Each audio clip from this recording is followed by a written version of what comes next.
તમારી પાસે ફક્ત 4 સેકન્ડ છે. બતાવો કે આ ફોટામાં કેટલા રેડ બોલ છે.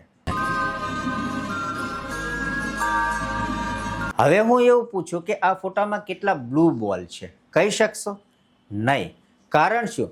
તો કે તમે તમારા બ્રેનને ઓર્ડર આપેલો રેડ બોલ પર ફોકસ કરવા, એટલે એ રેડ બોલ પર જ ફોકસ કરતું, બ્લુ બોલને એણે જોયા જ નથી.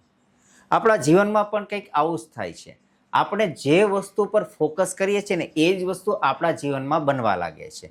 હવે ધારો કે આપણે એવું બોલીએ કે હું કંઈ જ કામનો નથી, વર્થલેસ છું, મારાથી કાંઈ જ થાય એમ નથી, હું નકામો છું, તો આપણું મગજ પણ એ જ દિશામાં કામ કરવા લાગશે અને ધીમે ધીમે આપણે જે વિચારીએ છીએ એ હકીકતમાં બનવા લાગે, સાચું થવા લાગે છે.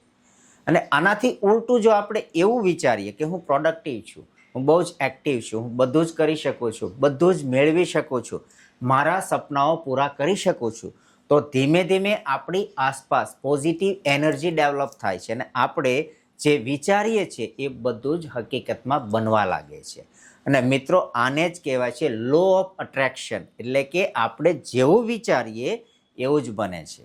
એટલે ક્યારે પણ પોતાના વિશે નેગેટિવ વિચારતા નહીં, ક્યારે પણ પોતાને નીચી ગુણવત્તાના ગણવાના નહીં. તમે તમારા મગજને જેવો ઓર્ડર આપશો એવું જ તમારી આસપાસનું એટમોસ્ફિયર થવા લાગશે.